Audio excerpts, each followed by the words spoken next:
Sudan Sudan Sudan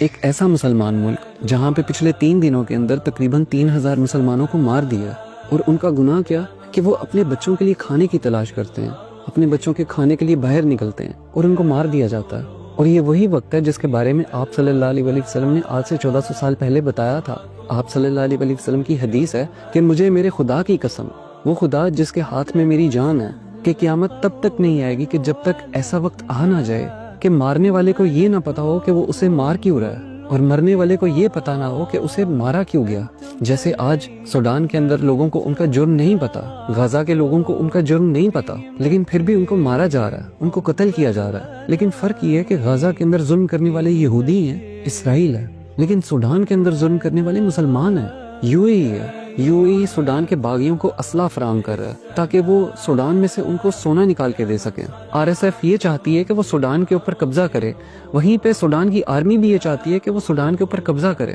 Sudan پر ان کی حکمرانی ہو۔ لیکن ان دونوں کا آخرت میں گھر صرف اور صرف جہنم ہے، کیونکہ آپ صلی اللہ علیہ وآلہ وسلم کی حدیث ہے کہ اگر 2 مسلمان گروہ آپس میں لڑیں صرف اور صرف اس دنیا کے لیے، اس دنیا کے مال کے لیے، تو آخرت میں ان دونوں کو جہنم میں ڈالا جائے گا۔ تو ایک صحابی نے آپ صلی اللہ علیہ وآلہ وسلم سے پوچھا کہ آپ صلی اللہ علیہ وآلہ وسلم، مارنے والا تو جہنم میں جائے گا لیکن مرنے والا کیوں؟ تو آپ صلی اللہ علیہ وآلہ وسلم نے فرمایا کہ جو مرا ہے وہ بھی تو اپنے بھائی کو مارنا چاہتا تھا۔ ان دونوں کا حشر قیامت کے دن صرف اور صرف جہنم ہے، جہنم کی آگ ہی ہے، اللہ کا عذاب ہے۔ لیکن ہم کہتے ہیں کہ ہمارا اس جنگ سے کیا تعلق ہے؟ نہ تو ہم یہ جنگ لڑ رہے ہیں اور نہ ہم یہ جنگ جیت رہے ہیں۔ ہم جیسے لوگوں کے لیے آپ صلی اللہ علیہ وآلہ وسلم نے آج سے 1400 سال پہلے کہا تھا کہ اگر تم کسی ظالم کو ظلم کرتے ہوئے دیکھو اور اسے روکنے کی کوشش مت کرو تو آخرت کے دن اللہ کے ہاں تمہارے لیے ایک بہت بڑا دردناک عذاب ہے۔ تو ہم اپنی آواز بند نہیں کریں گے، ہم ظالم کے خلاف اپنی اس جدوجہد کو جاری رکھیں گے، ورنہ ہمارے لیے بھی اللہ کے ہاں ایک بہت دردناک عذاب ہے۔